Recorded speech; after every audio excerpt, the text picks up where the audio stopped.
शुरू करते हैं आपकी वर्कशीट नंबर 18। तो पहले आप लोग इसे अच्छे से लेबल कर लेंगे, क्लास, सब्जेक्ट, अपना नाम, अपने टीचर का नाम, डेट आप लोग लिख लेंगे। आज हम लोग पाइथागोरस ट्रिक के बारे में पढ़ेंगे। यह लिखा है, प्रिय विद्यार्थी राम 8वीं कक्षा में पढ़ता है, यानी कि राम बिल्कुल आप जैसा ही बच्चा है, 8वीं कक्षा में पढ़ता है। उसे संख्या से खेलना पसंद है, यानी उसे संख्याओं के साथ खेलना बहुत पसंद है। उसने एक संख्या ली जो यानी एक संख्या सोची जो था 2, ठीक है। फिर उसने क्या करा, उस संख्या में 2 संबंधित 3 अन्य संख्या और सोची। उसने पहली संख्या 4 2 को 2 से गुणा करने पर प्राप्त किया, यानी 2 को 2 से गुणा करेंगे 4 आ जाएगा। इसी तरह से उसने दूसरी संख्या 2 के वर्ग में से 1 जोड़ने से प्राप्त की, ठीक है। यानी 2 का वर्ग क्या होगा, 2 × 2, इसका मतलब हो गया 4, और उसमें 1 जोड़ ले यानी 5 प्राप्त की उसने। तो इस तरह से उसने अपनी अन्य 2 संख्या भी निकाल ली, ठीक है। उसी तरह से अब उसने लिखा कि उसने अन्य जो आपकी तीसरी संख्या है ये तथा तीसरी संख्या 2 के वर्ग में से 1 घटाने से प्राप्त की। तो 2 का वर्ग क्या हुआ, 2 × 2 = 4, तो 4 में से 1 घटाया तो यानी उसे क्या मिला, 3 मिला। अतः अब उसके पास 3 4 5 3 संख्या प्राप्त हो गई है ना। अब उसके पास कितनी संख्या आ गई, 3 4 और 5 3 संख्या आ गई उसके पास। अब वो बोलते हैं, फिर वह सोचता है कि क्या इन 3 संख्याओं के बीच में कोई संबंध है, यानी अब उसने सोचा कि ये 3 संख्या आपस में किसी तरह से कोई रिश्ता रखती है। उसने जाना कि 2 संख्याओं यानी 3 और 4 के वर्ग का योग तीसरी संख्या यानी 5 संख्या के बराबर है। कैसे है, चलिए देखते हैं। उदाहरण के तौर पर अगर आप 3 का स्क्वायर करें और 4 का स्क्वायर करें और उसके बाद 5 का स्क्वायर करें, तो देखिए 3 तिया कितना होता है, 3 तिया 9, ठीक है, और 4 चौक 16, ठीक है, और 5 पंजे 25। अब जरा आप 16 और 9 को प्लस करें, देखिए आपका आंसर 25 आ जाएगा।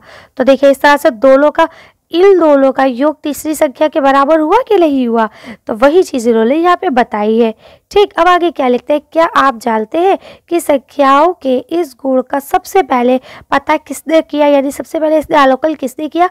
तो देखिए यहाँ आपको आंसर दिया गया है कि पाइथागोरस एक महान वैज्ञानिक थे तथा दार्शनिक थे। इन्होंने ही संख्याओं के इस गुण का सबसे पहले अवलोकन किया, ठीक है। इसलिए हम इस गुण को पाइथागोरस ट्रिक के नाम से जानते हैं, ठीक, क्योंकि ये इन्होंने ही खोजा था, इसलिए इन्हीं के नाम पर इसका नाम पड़ गया।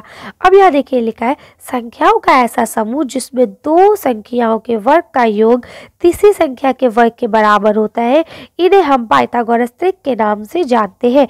यानी ए और बी का अगर स्क्वायर करेंगे तो उसका जो जोड़ आएगा वो सी के स्क्वायर के बराबर आएगा, यही आपका पाइथागोरस होता है, ठीक है।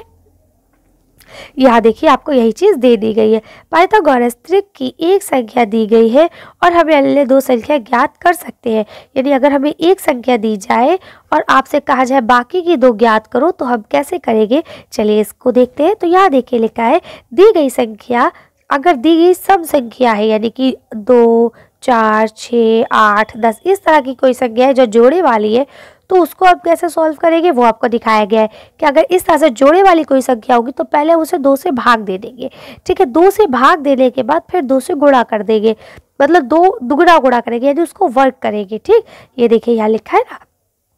अब जैसे मान लीजिए 8 है, तो 8 को भाग करा तो कितना आया, 4। अब 4 का वर्ग करेंगे तो 4 × 4 का मतलब हो गया 4 चौक 16, ठीक है। तो हमें क्या संख्या प्राप्त हुई, 16। अब इसमें हम 1 जोड़ लेंगे, 16 में 1 जोड़ेंगे कितना हो गया, 17, और 16 में से 1 हटा देंगे, अब कितना हो गया, 15। देखिए यहाँ कुछ दिमाग लगाने की ज़रूरत नहीं है, ये पाइथागोरस की ट्रिक है। आपको सेम बस ऐसे ही करना है कि अगर आपको कोई सम संख्या दी जाती है, सबसे पहले आप उसे 2 से भाग करेंगे और उसके बाद उस संख्या को वर्ग करेंगे जो आपको प्राप्त होगी। तो 2 से भाग करने पर 4 प्राप्त हुई, अब 4 का आप वर्ग कर लेंगे, वर्ग जब आप करेंगे तो उससे आपको 16 प्राप्त होगा, 4 चौक 16, है ना। तो एक बार उसमें 1 प्लस करेंगे और एक बार उसमें 1 माइनस करेंगे, तो जो यहाँ आपको संख्या मिलेगी 1 प्लस करके और 1 माइनस करके, यही आपकी बाकी की 2 संख्या हो जाएगी। अब देखिए आपने लिखा इस प्रकार 3 संख्या, एक तो 8 थी जो हमें मिली थी, इसके अलावा एक 15 और एक 17 हो गई, ठीक। अब हम कैसे जांचें कि हमने जो आंसर निकाला है वो सही है या नहीं। तो 8 का स्क्वायर 15 के स्क्वायर अगर करेंगे तो 17 के स्क्वायर के बराबर होगा, तो 8 8 64 होता है, ठीक है। और 15 को 15 से करेंगे तो 225 आएगा, ठीक। ऐसे 17 को 17 से करेंगे तो 289 आएगा। अब जरा आप 64 को 225 से प्लस करके देख लीजिए, तो देखिए 5 4 9 6 और 2 8, 2 का 2 आगे इसी के बराबर बिल्कुल। तो इसका मतलब ये है कि ये तीनों पाइथागोरस समूह से पास हो गए, है ना। ये दोनों, ये सब पाइथागोरस ट्रिक से आंसर आ गया। अब यहाँ पे बात थी सम संख्या की। अगर यही संख्या आपको विषम दी जाए, जैसा कि आपको दिखाया गया है कि अगर दी गई संख्या विषम हो तो पाइथागोरस ट्रिक कैसे ज्ञात करेंगे। तो इसका एक अलग तरीका ये है कि आप इसको 2 से डिवाइड नहीं करके बल्कि डायरेक्ट उसी नंबर से मल्टीप्लाई कर देंगे। यानी 9 है तो 9 से ही मल्टीप्लाई करेंगे, तो 9 निम्न कितना हो जाएगा 81। अब उससे आपको देखिए क्या प्राप्त हुआ, 81 प्राप्त हुआ। ठीक है, अब हमें क्या करना है कि उसको 2 बराबर भागों में बांटना है, लेकिन हम उसे 2 बराबर भागों में नहीं बांट सकते क्योंकि वो 81 है। तो आप क्या करेंगे, 40 और 40 बांटेंगे। ठीक है, अब बचा 1, तो अब क्या करेंगे, इन दोनों में से किसी एक में 41 कर देंगे। ठीक, जैसा कि यहाँ आप देख सकते हैं कि उन्होंने एक 40 लिया, एक 41 लिया। ठीक है, तो बस यही आपकी हो गई कि पहला संख्या हो गया 9, एक हो गया 40, एक हो गया 41। ठीक है, आगे आंसर बिल्कुल क्लियर, आप इसे आसानी से कर सकते हैं। अब हम इसे जांचेंगे भी कि जो हमने किया है ये सही है या नहीं। तो अगर आप 9 का करेंगे तो 81 आ जाएगा, और 40 का करेंगे तो 1600, और 41 का करेंगे तो आपका आ जाएगा 1681। ठीक है, तो अब आप इसको जब जोड़ेंगे तो देखिए ये आपका आंसर भी 1681 हो जाएगा। तो आ गया ना बराबर। तो इस तरह से आप इस तक को भी कर सकते हैं। अब आगे आप देख सकते हैं ये पाइथागोरस के पूर्ण रूप हो गए। अब आगे आपको यहाँ पे दिखाया गया पाइथागोरस ट्रिक का एक रूप ये भी है, जैसे अब आप 2m लिख सकते हैं। ठीक, और उसको स्क्वायर प्लस कर सकते हैं, एक बार माइनस कर सकते हैं। यही जो भी हमने करा है ना, यही आपको फॉर्मूले के रूप में दिखाया गया है। ठीक है, तो इसको भी आप लोग देख लेंगे, कोई बहुत बड़ी चीज़ नहीं है। इसी तरह से अगर आपका यहाँ पे ये बताया गया है कि अगर ये सिंपल सा होता है आपका और मतलब विषम में होगा तो आप कैसे करेंगे, यही चीज़ आपको यहाँ पे भी दिखाई गई, यही चीज़ आपको फॉर्मूले के रूप में यहाँ बताई गई है। चलिए अब हम लोग क्वेश्चन आंसर पढ़ते हैं। अब देखिए यहाँ क्या लिखा है आपका, संख्याओं से खेलने का समय। तो पहला क्वेश्चन आपको दिया गया है, पाइथागोरस ट्रिक की मदद से एक संख्या ज्ञात होने पर अन्य 2 संख्या ज्ञात करें। तो आपको 10, 7 और 16 और 18 इनकी अन्य 2 संख्या ज्ञात करनी है, क्योंकि पाइथागोरस जो है वो एक राइट एंगल के ट्राइंगल पे ही लगता है ऐसे करके। ठीक है, तो अब अगर आपको मान लीजिए कोई एक संख्या दे दी जाए, मान लीजिए ये 10 दे दी गई, तो आप ये बाकी की 2 कैसे ज्ञात करेंगे।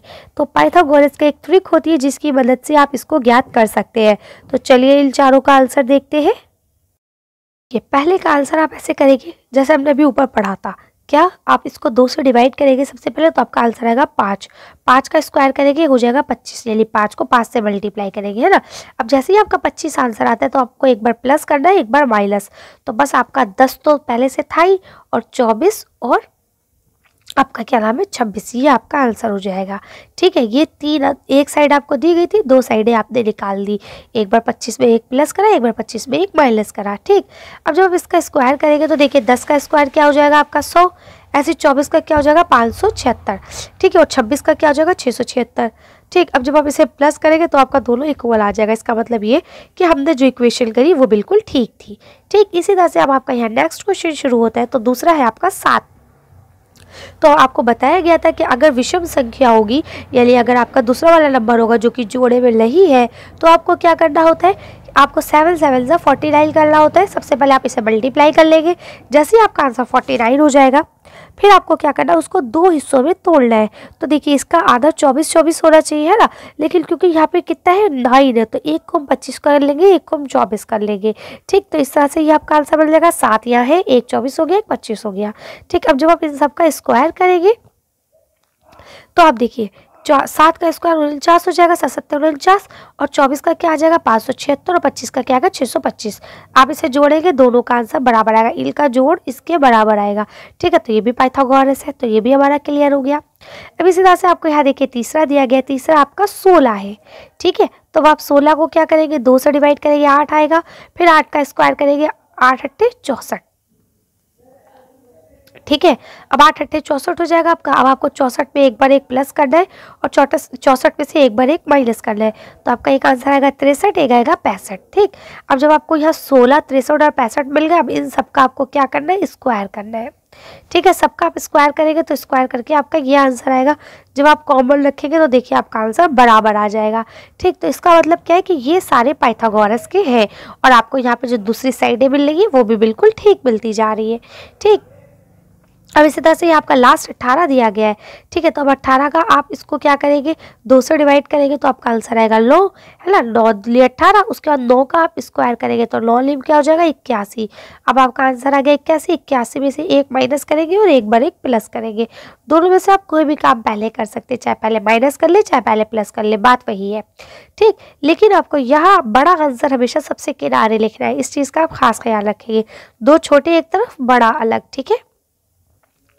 तो अब आपका देखिए पता चल गया, एक हो जाएगा 80, एक हो जाएगा 82। तो इस तरह से आप यहाँ लिख सकते हैं 18, 80, 82। अब 18 का स्क्वायर ये हो जाएगा, 80 का स्क्वायर ये हो जाएगा और 82 का स्क्वायर ये हो जाएगा। जब आप टोटल करेंगे आपका बिल्कुल सेम आंसर आ जाएगा। तो आप इसे बहुत आसानी से कर सकते हैं। चलिए अगला क्वेश्चन बढ़ते हैं। यहाँ आपका दूसरा प्रश्न दिया गया है, जांच करें कि कौन सी संख्या समूह पाइथागोरस त्रिक है और कौन सी नहीं है, ठीक है। तो देखिए 1, 2, 3, 4 इस तरह से यहाँ आपको 4 संख्या समूह दिए गए हैं। ये वाला 1, 2 आपको दिख रहे हैं ब्रैकेट में अलग अलग। तो चलिए चारों को हम लोग पढ़ के देखते हैं आंसर शीट पे, हमें पता चल जाएगा कौन सा है और कौन सा नहीं। चलिए आंसर देखिए इसका। देखिए इस तरह से इसको जांच सकते हैं आप कि ये देखिए ये 6 है, ये 8 है, ये 10 है। तो 6 और 8 इधर आ जाएगा, जबकि h इधर आ जाएगा, यानी 10 इधर आ जाएगा। तो आप इन सब का स्क्वायर करेंगे तो 6 6 36, 8 8 64, ठीक। जब इसको जोड़ेंगे तो ये 100 आएगा। 10 का स्क्वायर 100 ही होता है। तो देखिए दोनों बराबर आ गए ना, इसका मतलब ये है, ठीक। अब अगला आप देखिए, तो अब 9 का स्क्वायर करेंगे 9 लिम 81, 12 का स्क्वायर करेंगे 12 का 12 से करेंगे 144, ठीक है। 15 को 15 से करेंगे 225। आप इसको जोड़ेंगे तो आपका इसका आंसर और ये दोनों बराबर आ जाएंगे, यानी 225। तो ये भी है, ठीक। अब इस तरह से ये देखिए आपका तीसरा जो दिया गया है आपको, यहाँ अब आप देखें तो यहाँ लिखा है कितना आपका 5, 5 का कितना होगा 25, 12 का कितना होगा 144, 12 को 12 से मल्टीप्लाई करेंगे, है ना, तो 144। ऐसे 13 को 13 से मल्टीप्लाई करेंगे, 13 का स्क्वायर करेंगे तो 169। अब जब आप इसे जोड़ेंगे तो आप देखेंगे कि दोनों का आंसर 169 आ रहा है, ठीक। अब इस तरह से आपका ये 7, 28 और 29 है, सबका स्क्वायर करेंगे तो 7 7 49 हो जाएगा। 28 को जब आप करेंगे तो 784 आएगा और जब 29 को करेंगे तो 241 आएगा। लेकिन जब आप इन दोनों को जोड़ेंगे तो ये बराबर नहीं आएगा। जब ये बराबर नहीं आएगा तो अब इस तरह से इसे काट देते हैं कि ये पाइथागोरस नहीं है, ठीक है। तो इस तरह से आप लोग इसे कर सकते हैं। तो आज की वर्कशीट को यही खत्म करते हैं। आज की वीडियो में बस इतना ही। अगर आपको हमारी वीडियो पसंद आई हो तो प्लीज़ इसे लाइक और शेयर करें। अगर अभी तक आपने हमारे चैनल को सब्सक्राइब नहीं करा है तो प्लीज़ हमारे चैनल को सब्सक्राइब करें। Thank you for watching.